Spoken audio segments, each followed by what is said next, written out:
Chào các bạn. Có người hỏi tôi rằng trong Aikido có phải Atemi là phần quan trọng nhất không? Dạ thưa các bạn, hoàn toàn là không.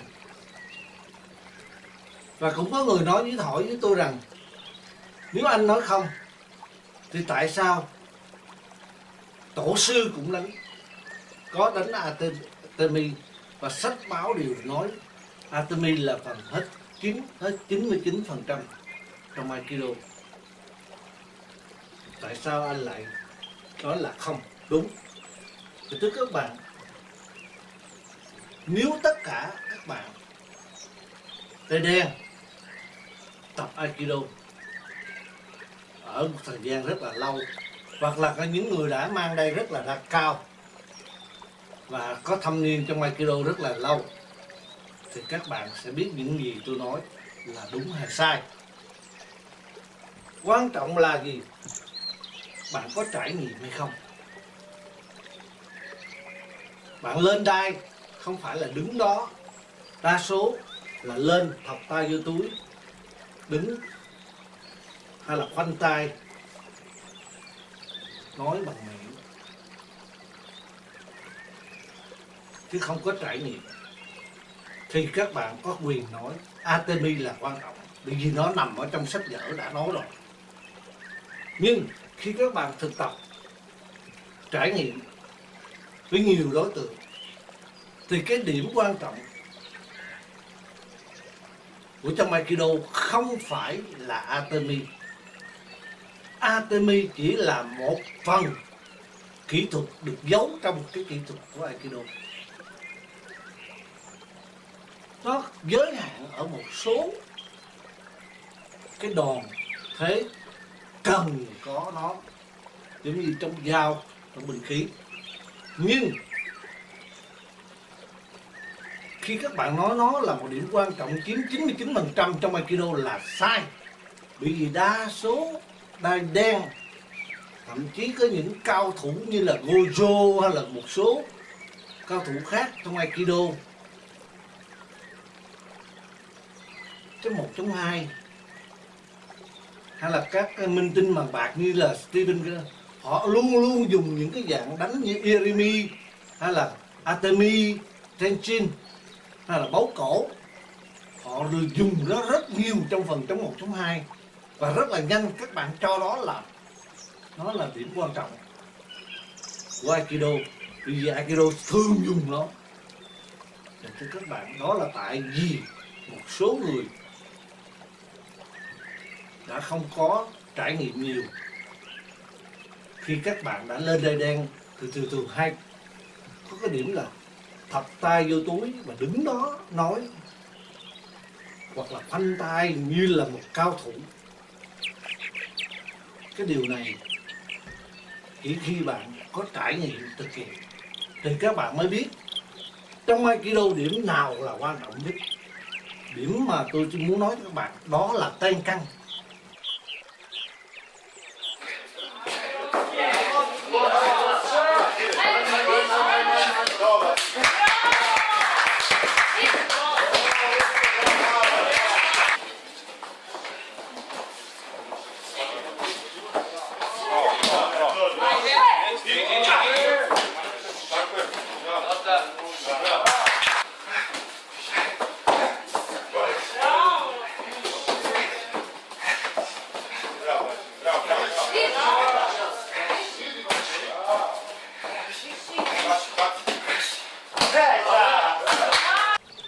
Atemi nó sẽ làm cho đòn thế của các bạn bị khựng lại ở một cái giai đoạn vừa mới bắt đầu là đã khựng rồi.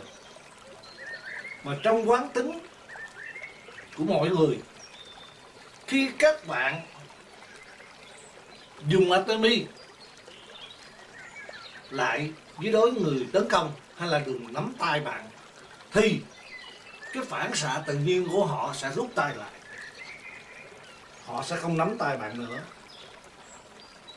Thì làm sao bạn đánh đòn được đòn Aikido? Thì khi nào bạn nói là Aikido, đòn Atemi quan trọng trong Aikido hết 99%. Nhưng Khi người ta rút tay lại thì làm sao bạn đánh đòn Aikido, bạn hãy giải thích cho tôi biết đi. Và khi bạn sử dụng Atemi thì cái đối tượng của các bạn cao to lớn như thế nào mà bạn có thể sử dụng được. Họ cao quá làm sao các bạn Atemi chỗ nào. Và khi cái Atemi vậy bạn có chắc chắn rằng bạn có thể hoàn thành cái kỹ thuật của bạn, Aikido của bạn không?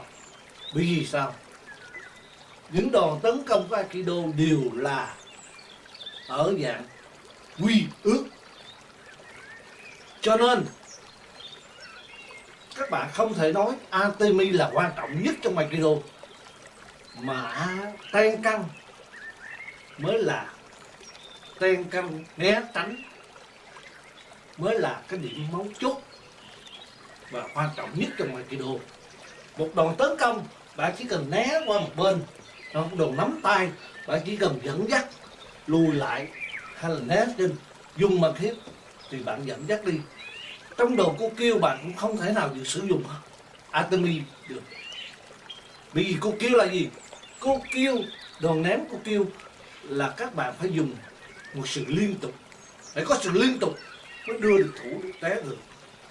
Nếu bạn dùng Atemi là bạn không có sự liên tục. Koshi cũng vậy. Koshi có một cái đòn thế nào tùy theo cái đòn thế có thể bạn dùng Atemi được để làm cho địch thủ mất thăng bằng. Nhưng có những cái đòn bẻ Shiharoge, đòn gì đó bạn không Atemi được. Thành ra nó đã giới hạn một số đòn thì không gọi là quan trọng. Cái gì nó quan trọng là luôn luôn nó có mặt đều hết tất cả các đòn kỹ thuật của các bạn. Nhưng thật sự không có trải đều tất cả các đòn thế. Và đa số Atemi là tại sao ta gọi Atemi 99%? Bởi vì các bạn chống 1 chống 2, ngay cả các ông Gojo hay là mấy cái ông như là Steven Gar, tất cả những người Aikido mang cấp đai cao khi chống 1 chống 2 chỉ có một đòn Tenchin, tố cổ Tenchin, đó là Atemi. I'm measuring and I hit it. So he runs into it, just like you're doing shoulder. So I have to find the sweet boom and hit it. Don't take yourself out. I'm not popping you that hard. Okay, so boom. He runs sweet spot, boom, and you'll hit it. He hits the sweet spot, boom. He's got his hands up, right? And I'm gonna clear, boom, and hit. Okay, so I clear, boom, hit. And you switch side, white, clear, boom, hit. Here, this is gonna be hard.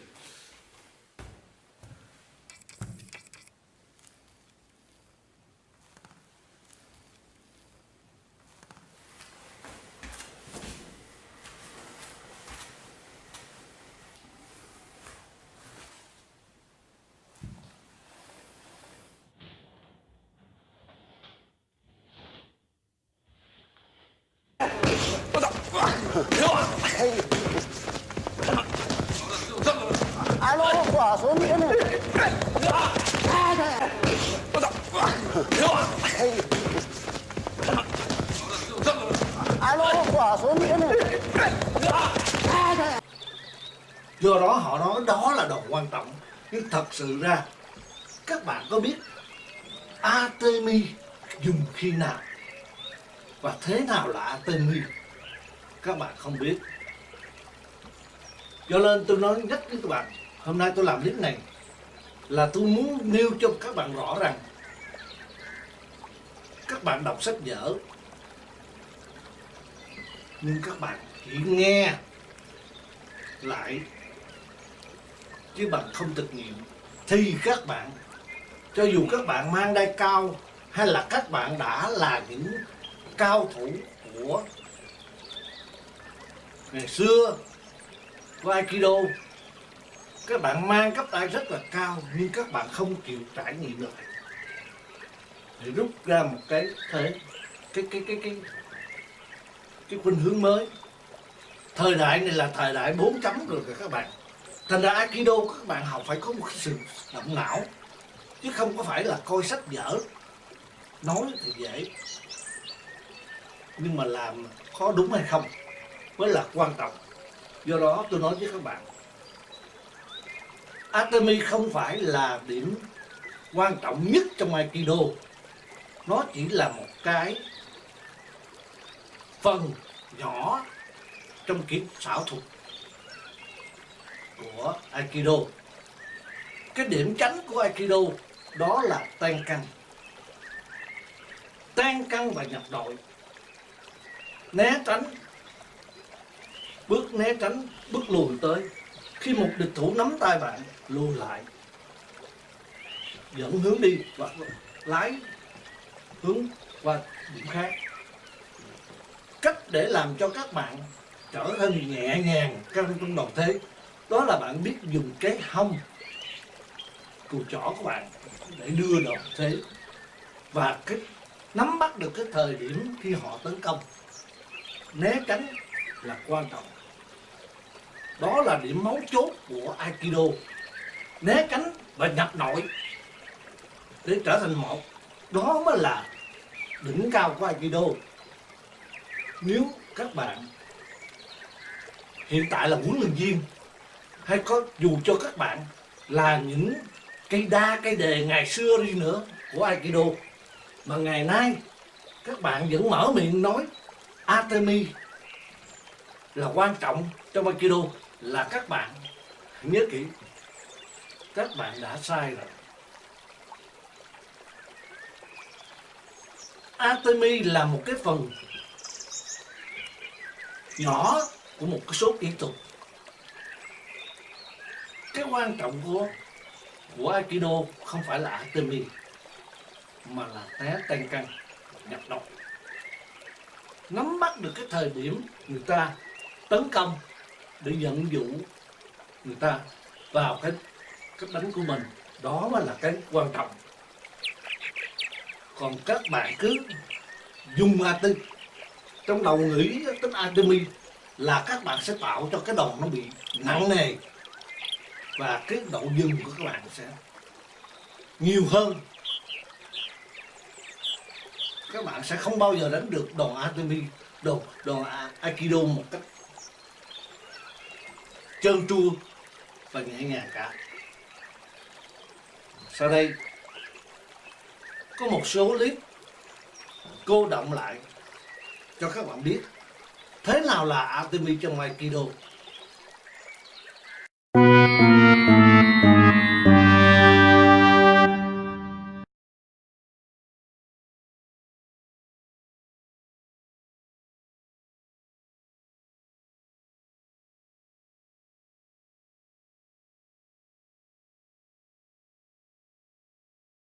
Atemi waza, or a blow to your partner's body prior to applying a technique, accounts for 99% of the Aikido requisite. Atemi, however, is virtually omitted in training sessions to allow the trainees to concentrate on the other aspects of the art.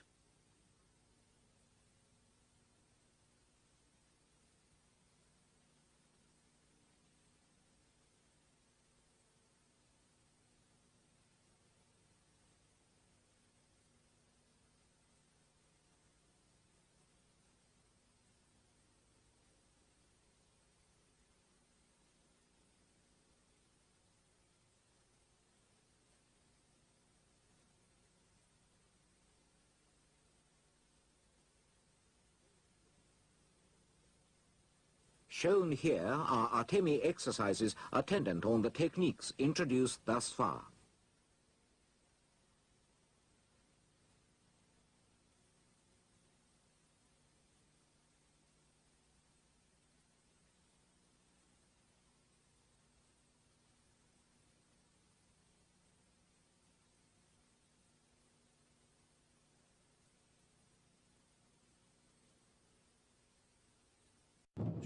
Ce qu'a fait aussi le fameux Christian Tissier, les autres pratiques pour être sûr de soi, ce qu'a fait aussi le fameux Christian Tissier. Regardez, il est... C'est ici. Donc, simplement, il y avait exactement ce qu'il voulait ici. Je n'ai pas eu de blocage, de résistance ou quoi que ce soit. Donc cette partie ici, hop, tout ça, ça lui appartient. D'accord? Et pour l'instant, je vais rentrer. Mais il ne faut pas que, au moment de rentrer ici, ce répercute là. Je vais être capable de dissocier complètement. Okay. Donc on va juste faire cette entrée-là. Notez bien quand vous allez travailler avec votre partenaire, faites aussi doucement que possible. Donc il va attaquer doucement. Et voilà. Et déjà là, ça heurte. D'accord? Donc il faut que ça ne heurte absolument pas ici. Voilà. Oui, si être capable de vraiment prolonger son mouvement de ce côté-là. Et pendant que vous plongez, vous rentrez de l'autre côté ici. Ouais, pendant que je suis en train de faire ça ici, ça y est, c'est parti ailleurs. D'accord? Moi je ne suis pas déstructuré par ce mouvement. Tu m'attaques, s'il te plaît? Si je suis en train de... Voilà. Ça va travailler ici pour l'instant. D'accord? C'est pour ça que je vous disais, il faut qu'il y ait simultanément Ilimi Atemi avec cet Awase Musubi. Awase Musubi, vous l'avez bien compris. C'est ne pas gêner, pas déranger ici. Ok. Pendant qu'il y a ça ici, il faut que ça rentre ici. D'accord? Là, il va être déstructuré. Je ne peux pas l'empêcher d'avoir son action. C'est ici. でこう下ろした時にこう叩けるし、ああね、でこういうところでもパッとこれも急所ね、まあそういうようにこういうとこここでこういう力抜けますね、まあパッとこう入るしね、こういうとこ叩けるし、目でもこうついてやるね、まあそういうような動きになります。ですから普段のあれでは同じ一挙でもですね、もちろんこうパッとこうね、蹴りとかなんか入るような自然に柔らかくて、まあ親切で紳士的な親で、ただ投げるだけならもうここだけピッと掴んでればね、これ痛いですよ。これだけでもいいし、顎のとこね、このとこちょっと喉奥でどこで触ってもいいです。これ指一本でね、投げること。で掴まれた時なんかはこういうとこをピュッと座ってたからね、これだけで痛いのね、まあこういうふうにありますので、同じ一挙を押さえるんでもこういうところに急所あるんですね。非常に痛いです。こうもですね、だからこういうとこを分かんないようにひょっと持ってやる、もうそれだけでさばき必要ないです。ひょっと3、4回あるんですが、正面これ痛いですね。下で真下、ね、筋が出てくる、ここもね、でそういうとこをうまくこうひょっとこう掴んで、もう。Atemi we're going to use from a hook strike. They're striking me once again. They're trying to blast me on the side of the head. I'm going to do what's called iremi. I'm going to enter to it. So as Daniel comes in, I'm going to move in towards it. You've got to really be on your game. You've got to be plugged in and aware of what's going on. So as Daniel comes in, I'm striking 2 points on the arm. One with this, what I consider the far hand. I'm striking at the forearm, right on this point here. We talked about that Atemi point previously. I'm here, and now I'm going back to that bicep. The same point I did from the straight punch to the abdomen. But now I'm going to do them together. I'm striking at them together. This technique is another iremi technique where I'm going through just like this. My goal is to blast through Daniel, move completely through him so that I can move and deal with another attacker, or probably more realistically escape if there's multiple attackers. So he attacks, I go in and attack, hitting on the forearm and hitting in the bicep at the same time. Nice and slow, just like this. While it looks like my hands are just extended, there's a snap of energy at the very end. Boom, right here. And that's what makes the Atemi work. Let's do that one more time. There we go. And that is a good Atemi from a hook strike. Elbow to strike him, and I'm going to strike him in the upper part of the bicep. I'm simply going to come across and hook him as he's going by. So I'm here, now he's coming by already. I'm simply going to drive in there. This is a great technique if you need to move out of somewhere very quickly. For example, there's multiple attackers, you're getting overrun, you need to move out quickly, but you want to give them a little love as you pass by, a little parting shot to discourage him from pursuing you. So as he's coming, moving to the elbow, it allows him to move behind him, to finish the technique, or simply to move on to the next attacker. So let's try that again. I parry it out of the way. My elbow is already set. It's a small motion. I could just be saying, leave me alone, leave me alone, leave me alone. I'm here. Boom, as I go through. I try to strike as high into the bicep as I can. It's a much more painful position. Parry, and I use my hips to strike down into it. Let's do it one time. Here, boom, right there. It's a great Atemi. And that is an Atemi from a straight punch to the abdomen. 2 different points. One is I'm going to use the back of the hand because I'd like to break this free. He's exceptionally strong and I don't want to fight with him. The second point I need to deal with is his hips. So what I want to do is I'm going to come up with a knuckle and I'm going to strike down into the top of his hand. The point I'm looking for is simply just on the pinky side of the hand, right generally in the middle. There's a nerve center there. We're not going to spend a lot of time worrying about that because it's very easy to hit with a single hand. I'm going to come in, I'm going to knuckle down just like this. And it doesn't look like a whole lot, and I encourage you to take care trying this because it hurts a great deal.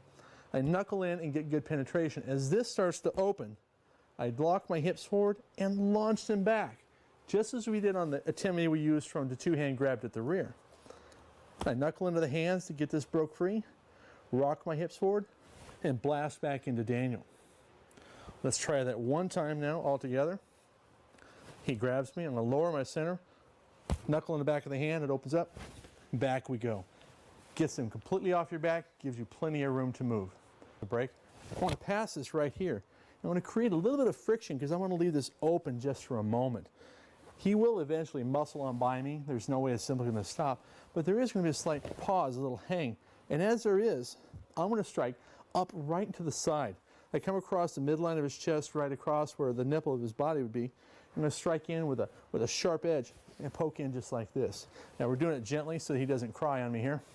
And here, I'm going to come in with a small motion, come in and drive it in. My goal on that technique is to get in, knuckle in, and penetrate all the way through his body. I don't want to simply just hit the outside of his body. I want to drive in. I want it to come out, essentially, think of it coming out the other side of the body. So as Daniel comes in, I'm here. There's a little bit of pressure here. I'm still off the line. If he just continues to strike, it will completely miss me. But with a nice small motion, I'm coming in, I'm knuckling. I prefer to use an exposed knuckle here. Drive in and use my entire hip, just like this. One more time for Daniel's sake. Create pressure, come inside, hip snap, get the motion right there, and blast it away. To the forearms, because they're such an easy target to get to. They're simple, and for this series allows me to show you a lot of different ways for you to get to those points. And I've always believed it's better to be really, really good at a few techniques as opposed to okay at a lot of techniques. So let's keep it simple. We'll stay here at the forearms. Daniel's choking me. I'm going to come up. And once again, I really want to avoid a large, gigantic striking motion. One is it telegraphs what's about to happen. And two is I'm not really into the power of my strike until my hips are engaged. So this is really wasted motion. As he chokes, I'm going to come up here. I'm using the edge part of my hand. I'm going to strike down and in to collapse his elbows together. As he chokes and come in, boom. It allows me to lead his head. I can shove him away. I can continue with another technique if I need to. I can kick him in the shin. I can headbutt him. There's a lot of things I could do. But I want to just focus on those points. I'm here, drop those down, and get him off of you. Okay? One more time. Here, arms up, drop down and in. Sticking into that technique, dropping as much energy in there as you can. That is an Atemi technique from a choke at the front, also known as Ryote Moche. Previously, we had struck to the inside of the arm. On this one, I'd like to strike to the outside of the arm. We're still going to deal with the forearms, simply because it's closer to me. It's easier to get to. It's a simple target. We try to keep all of our Atemi simple. I'm not worried about a specific nerve cluster or the name of a acupressure point or anything like this. I want to keep it simple because in the event that I have to use this, simple is all really that's going to work for me. So I do know that if I strike on the outside of the forearm, just as I would on the inside, that there's a pretty tender spot there. I can strike with a variety of tools. I can strike with a closed hand. I can strike with a palm. I can strike with my elbow. It's really going to be up to you as long as it's a firm striking surface. I like to strike with the ridge hand. What I'm going to do is I'm going to move just slightly, expose that point once again. I'm getting off the line as I always do. Even with Atemi, I don't want to stand toe-to-toe with Daniel and try to deliver an Atemi. I want to get off the line. Now my point is exposed right here. I'm going to give a shot just into it like this. Breaks the arm free, gets a great deal of the head moving forward, stings a lot. Okay, let's do that one more time. Here, I'm off the line. I know where that point's at. I'm going to reach in. Boom, just like this. Breaks the hands free. I can follow up with another technique, or I can simply escape. Your motion. And that's what we're going to look at today. The first one is going to be from Yushiro Takubitori, or a two-hand grab from the back. There's a lot of ways that I can strike Daniel from here. It may not appear so, but probably the most effective one is to use my hips. What I'm going to do is I'm going to rock forward just slightly, and I'm going to blast back with my hips. And that's the beautiful thing about Aikido Atemi, is that it's not just the hands and feet. Any part of your body can deliver Atemi. I'm going to rock my hips forward. I'm going to squeeze my hips, squeeze your rear end, and I'm going to launch back into Daniel. And what it's going to do is going to blast him back. I'm going to come in, boom, just like this. And as I do that, I'll throw my hands in just like this. So Daniel grabs me. I rock my hips forward just slightly, boom, and back he goes, and I'm free. Let's do that nice and slow now. Once again, I'll roll just slightly, rocking my hips forward, and then back in. Now, when I strike back in, I don't want to just do this. I'm not trading positions. I'm driving back as if you're going into a tuck for a downhill ski. I'm here, back in just like this. Let's do a little thump here. Daniel, are you ready? Come in here, rock my hips. Boom. Blast your partner back, gives you plenty of space to escape. That is an Atemi from a two-hand grab at the rear.